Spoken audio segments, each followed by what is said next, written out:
And we're live. Welcome to episode 237 of the G2 on 5G. It's the latest inside scoop on everything 5G. We cover 6 topics in about 20 minutes, and it's brought to you by More Insights and Strategy.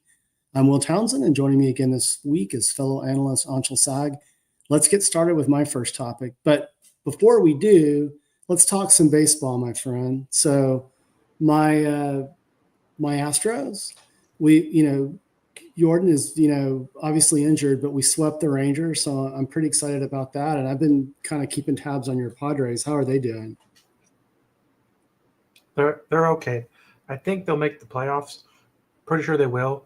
Yeah. But they're not looking playoff caliber. Let's put it that way. I gotcha. Well, hey, listen, we had a slow start to our season last year, and we kind of picked it up at the end, but didn't follow through at the end of the day. But yeah, baseball's fun, man. I plan to watch some. I'm going to be in London next week, so it might be hard to watch it. There'll be just probably a lot of soccer and whatever else going on there. But without further ado, let me jump in. So I caught an article on Light Reading, and we've talked about Mavenir, and I'm not intending to bash them, but what I want to do is provide an update.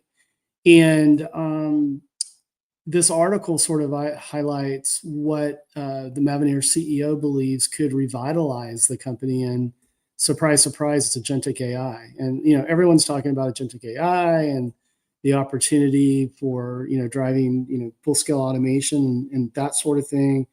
Mavenir, one of the things they had to do within their debt restructuring was to get out of selling radios. I mean, that was not a great move on their part. There was a huge write-down, but they are doubling down, and they're doubling down on agentic AI. And I found it interesting in the article that Coley, the CEO, spoke to the fact that he believes that agentic AI can replace OSS. And that, for our viewers and listeners that aren't familiar with what OSS is, that is the orchestration set of solutions that bring the magic to mobility services. Now, I think that's quite a bit of a stretch. And I also think that a lot of other companies are making claims around agentic AI and what it's going to do to sort of reimagine what they're doing. But, Mavenir, they're very, very focused. They're a software company. They're delivering software solutions that facilitate, disaggregated infrastructure deployments and management. I don't know, man. I want to get your take on this. Do you think it's a stretch that agentic AI could completely replace traditional OSS? I think it's a buzzword that everybody wants to use. I would need to see more details on how they would consider it to be agentic. Mm-hmm. So I didn't see the details on that, but I do think, when you consider that there's a lot of automation occurring, there could be some agentic aspects to that. But I feel like it would mostly be in the operational side, and trying to drive whatever automation's already running in the network and do it in a more intelligent fashion. But I think agentic might be a stretch. I think it is too. And there wasn't a lot of sort of detail behind all of this. And, it's no surprise, Nokia has been very focused on its autonomous networks platform. And we've talked about that on prior podcasts as well. And agentic's a part of it, but it's not the whole, ball of wax. And so time will tell, my New Year's resolution, almost 3/4 of the way through the year is I'm done getting on the bandwagon and poking Mavenir. I actually did get invited to their analyst event in Dallas. Unfortunately, I've got a travel conflict, but I'm hoping to re-engage with the company, spend a little bit more time with them, and possibly on a future podcast, come back with some additional insights if I have a chance to speak with its CEO or any other executives there. But let's go to your first topic, and this is pretty darn big news. So news dropped today about Intel and NVIDIA both partnering together, and you want to talk about what that could possibly mean for 5G. Yes, it's a huge announcement. Yeah. I've been covering both Intel and NVIDIA for the last 20 years almost, if not longer. And the truth is that there have been a lot of, first of all, they are competitors. They have been competitors for quite some time. Right. But Intel's definitely in a more vulnerable place. But also, I also think a big part of this is also that NVIDIA doesn't want Intel to go away, because if you think about it, AMD can really focus its sights on NVIDIA if Intel's no longer there, right? True. So competitively speaking, it's in NVIDIA's best interest to have Intel be competitive with AMD, who's competitive with NVIDIA. That's just like a fundamental there. There have actually been extensive lawsuits and settlements between Intel and NVIDIA that go way, way, way, way, way back. And like Intel's GPU division, when they were first made their first major effort in GPUs and failed, one of the reasons they failed was because they couldn't license NVIDIA IP, and there was a whole thing there. And it's crazy. But clearly, they've buried the hatchet. And now NVIDIA is investing $5 billion in Intel. The stock is already up like 25% today as a result of that. Yeah. It was up 33% before opening. And I woke up this morning very early because I had to catch a flight because my flight to San Diego was canceled last night after I was coming back from Meta. So I was awake, aware.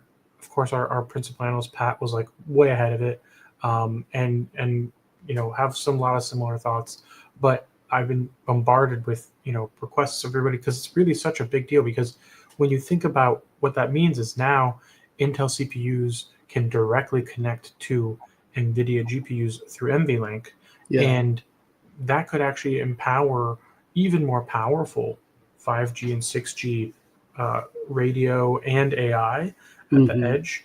Because the truth is, NVIDIA makes their own CPUs because they want to be independent, but they are ARM CPUs. And so they're not as necessarily compatible with a lot of the legacy software that's built on x86.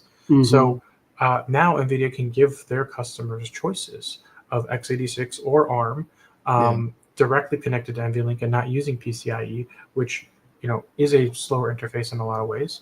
But NVLink is proprietary, or kind of was, because now they've been licensing it to so many different CPU vendors, some ARM, some not. And now that kind of leaves AMD the odd man out, because Qualcomm and Intel now have NVLink, but AMD does not. So there's very interesting competitive dynamics happening here.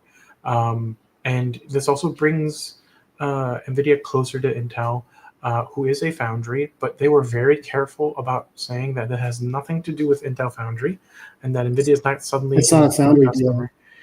Correct. And I feel like that's the one missing piece that would have made everybody lose their minds. But I think that's still a possibility. It might not be with 18A, it might happen with 14A, but it's very interesting to see where things are right now, and how this could affect 5G, because I think realistically it's more of a 6G play, because likely these things won't really hash out for a couple more years, and by then we'll be looking more at 6G, especially with NVIDIA's Aerial platform. So I think that's kind of what will happen right now, based on what we know. They did a really fun little Q&A earlier today, which I also listened to, and it kind of clarified a lot of misconceptions, including the foundry stuff. But they also did announce some client product things as well. So that will be interesting, because they're going to pair Intel CPUs with NVIDIA GPU chiplets, which gives NVIDIA a bigger opportunity to address a broader part of the market. And we'll see what happens, but what it means is NVIDIA GPUs on x86 on the same SoC, as opposed to NVIDIA's current platform, which is ARM-based. So that's not really as much of a 5G play, but I'm explaining it so people who are interested can understand. Yeah, and I think there is a path towards obviously Intel sold its modem, its mobile modem business to Apple, something that we've beaten on for years. But what I thought is really interesting is the sort of the co-development that they're going to pursue with the chiplet stuff. Why I think that's interesting is that when you look at AI and you look at training and inference, certainly training that requires the horsepower of GPU technology. It's typically done in the cloud with large language models that are foundational. What's really interesting with x86 is that Xeon can actually perform a lot of inferencing function. And where that really becomes important is for edge AI, right? And so I think it's going to be really interesting to kind of watch how this all unfolds, to see what happens with like, this chiplet, sort of co-development, because I think it could really take the whole notion of edge AI and inferencing to the next level. Would you agree with that? Yeah, I would say you make a really good point, because I didn't really think about that until now, that like you could easily start having NVIDIA GPUs in Intel's already existing edge platforms. Yeah. Although, the fate of that business is still a little bit unclear. Right. But it might get a boost if it's running on NVIDIA GPUs. Yeah. Because ultimately I think Intel would be happier to ship a platform with or without an NVIDIA chip, as long as it ships, right? So I think that they're definitely in a more delicate place. And as a result of that, I think they're open to all kinds of ideas, including this one. Yeah, no, I think it's great. I mean, Intel needed a win, and this is a big win. I mean, and certainly, the federal, the U.S. federal government's investment in Intel, 10% is helpful as well. And I don't want to say that Intel is too big to fail, but what I really like about Intel and NVIDIA coming together, I mean, these are two very, very traditionally strong. I mean, certainly NVIDIA has been on a tear. Intel has a long history of success.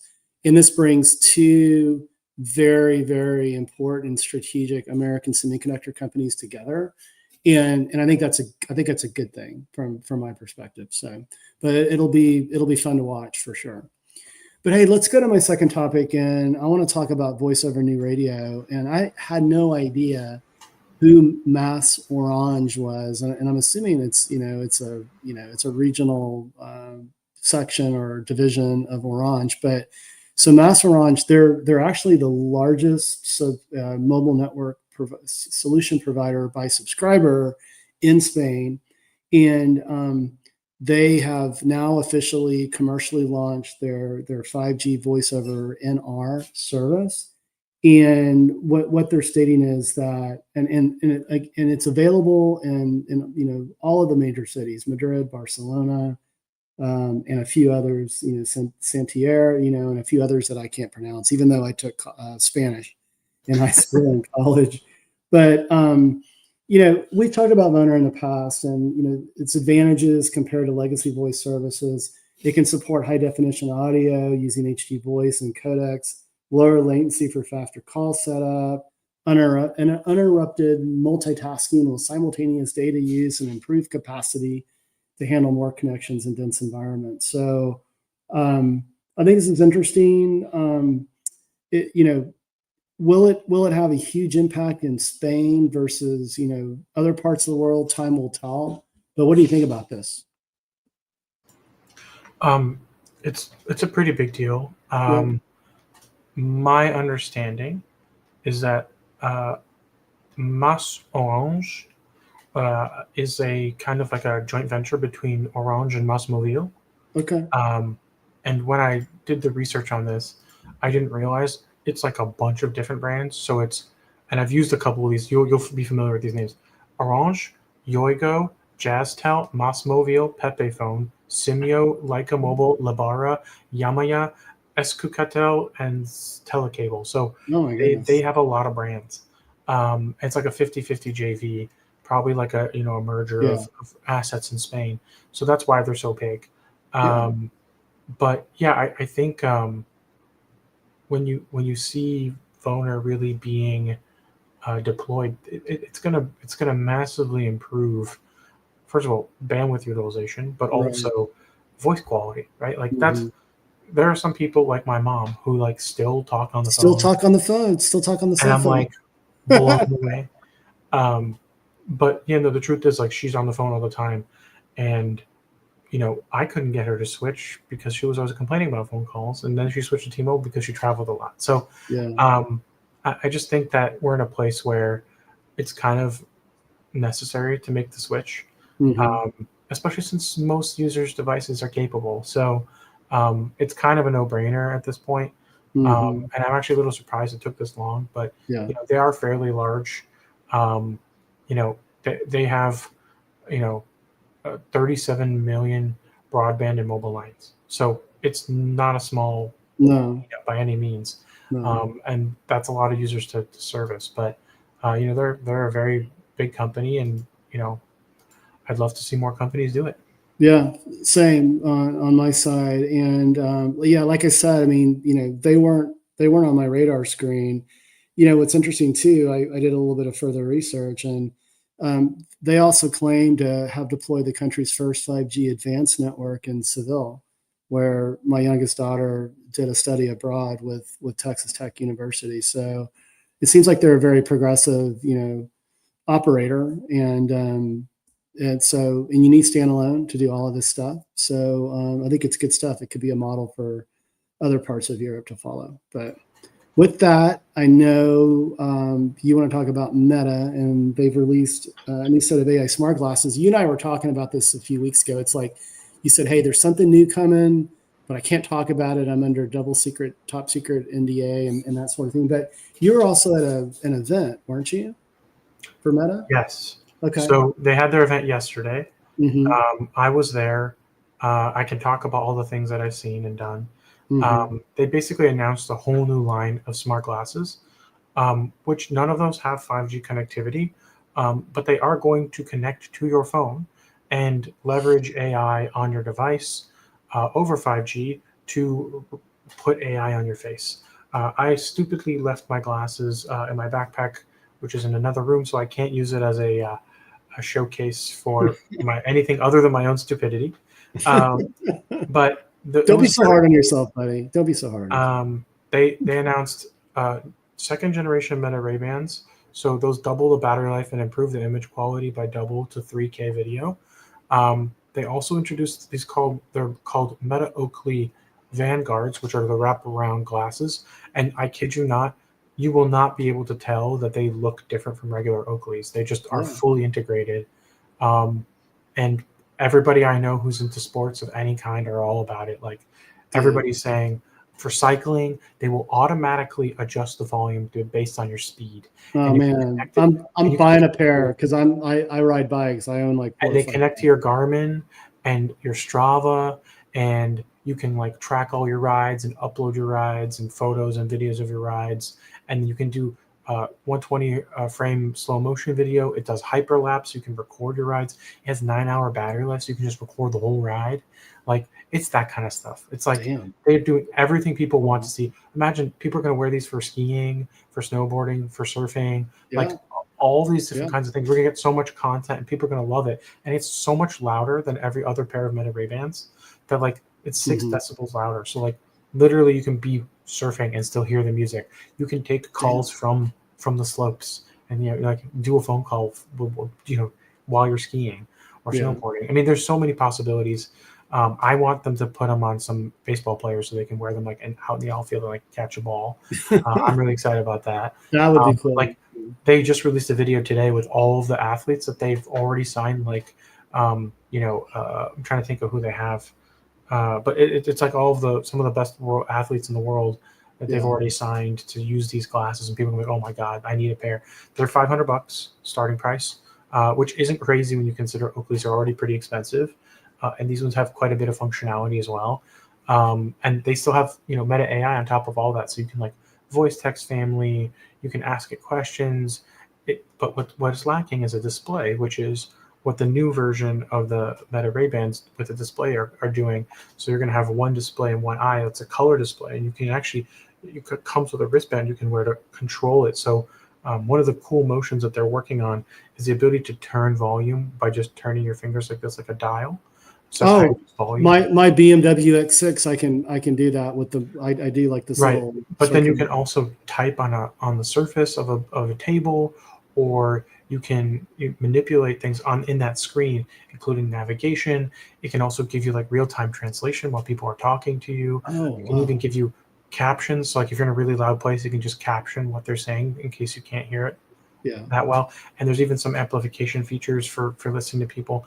There's just so many cool AI enhanced capabilities that are coming with this display feature or this display model. And then they're also, launching a bunch of other stuff as well, including some added software capabilities and developer access to these glasses. And they're also refreshing a bunch of colors and designs, but those are the three big ones, which is the Meta Ray-Bans upgrade, and then the Oakley Vanguards, and then the ones with the display. So those were the big three announcements that they made.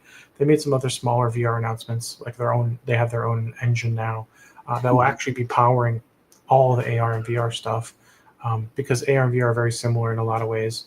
But we're not going to get full AR quite yet. That's still further down the road, but these Meta Ray-Bans with the display in them, it's kind of like a halfway step, and it's really cool. I got to try it out, and the battery life on those is even better than it is on all the other glasses. So they're really focusing on battery life, because that was one of the biggest complaints of the last generation. Yeah. Are these available for sale yet, buddy, or not? Yes. So you can pre-order all of them. Okay. I believe the ones with the display, you have to go into a store to order. And try out and get measured and stuff, because they want to make sure you have a good experience. But the Vanguard's already up for pre-order on the Oakley website. Those are $499. They ship October 21st. And then the new Meta Ray-Bans, I think those are available for pre-order now, and I think ship at the end of the month. Cool. Yeah, I didn't tell you that when I was in Alaska with my wife last month, I did take my Meta Ray-Bans, and it was fun, like going on hikes and being able to, like, look down and, ask Meta, what am I looking at? It's like, you're looking at a trout, you're looking at a salmon. So I've been having a lot of fun with them, and I still haven't taken them yet to a UT Longhorn, home game, but I plan to do that as well. But I'm super excited about the Oakleys, and that I ride bikes, and everybody I know that rides bikes is just like, I need it now. I know. I'm going to put my order in probably. I put my order in last week for my AirPod Pro 3 with the translation feature. My iPhone, I think, arrived today. So I got an iPhone Air, but then I have a Pro tomorrow. Okay. Yeah, so did you pay for that one yourself, or did the Air was given to me by Apple, but the Pro is mine?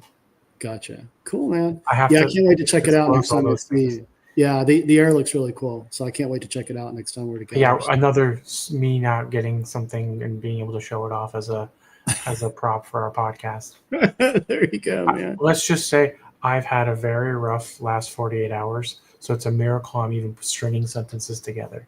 Oh, good, man. Like, was it just travel hell, or what? Well, I don't know if you heard, there was a crash at San Diego Airport last night. No. My flight was canceled. That's why I didn't make it home last night. Oh, so you said you didn't make it home. Yeah. So I had to fly. I had to fly at 6:30 this morning, get here as soon as possible. Okay. I had to cancel an interview, but then the whole Intel NVIDIA thing happened. So it's been a whirlwind. Yeah, crazy. Yeah, well, it's just the joy of business travel, right? Like, I'll be hopefully, I won't have the same experience when I fly to London on Saturday for Connected Britain. I'm gonna do a couple of panels in London next week and work remotely from London. So I'm looking forward to that. But hey, let me hit my third and final topic, and I want to talk about NATO and how they're leaning into 5G for military communications. And I think we've talked about 5G applications that are military. But I thought this was interesting. I mean, this is part of an effort called the Multinational 5G, which is MN5G initiative. But it's a dual. They call it a dual paradigm use, where they're taking civilian technologies and adapting them for defense purposes and applications and that sort of thing. And sort of a proof of concept launched last year, and today. Just Spain, Italy, and Turkey are participating in the official program, but they do expect others to participate, over time. I think it's interesting, when you look at, especially, the conflict that continues to go on between Ukraine and Russia, and how 5G is being leveraged, for like drone surveillance and for military comms and that sort of thing. And I've also, I'll be spending time again in Latvia later this year in Riga, and Latvia Mobile Telephone, LMT, they have a whole division that is focused on just developing services for the military. that leverage their network infrastructure, and they're doing a lot with drones as well and that sort of thing. But I found it interesting that they're, this whole blend of like civilian and military, and I think some of the comms that result from this could also have civilian applications as well. Like if you think about for critical infrastructure, right, for safeguarding utility grids and that sort of thing. But what do you think about all that? I actually think it's very interesting. I wanted to bring up the whole, Latvia and all of the Baltic countries and their current unease with their neighbor. Yeah. And, the first thing I thought of was every single mobile network operator is going to be leveraged by their military as drone sensing, right? Like we already talked about drone sensing, right? So, we did. And when Ukraine, has been fighting this war with Russia with drones, they've been using Russia's 5G networks for that.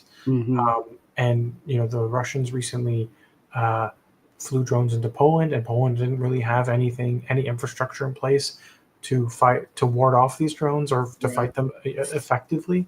They had to scramble some jets, which is kind of ridiculous. Yeah.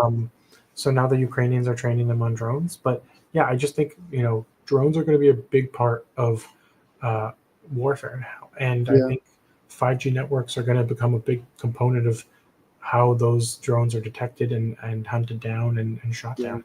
Yeah, no, I totally agree. Well, hey, let's hit your final topic for this week. And, we talked about EchoStar, and we've been talking about EchoStar for quite some time now, but you recently came across, something online where they're lamenting their huge spectrum, sell-off. What's that all about? So there was an event called World Space Business Week, which happened in Paris, and the CEO of EchoStar and Chairman Charlie Ergen talked about that they are going to be an asset-light growth company, which means they don't really have very many assets left. Yeah.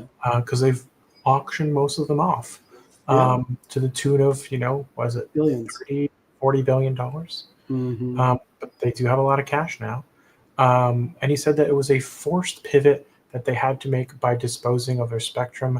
They had not planned on selling it at the time, but over time they could have had a more value-enhancing infrastructure for them, much more than we were managed to get today. So that sounds like they're lamenting the current situation.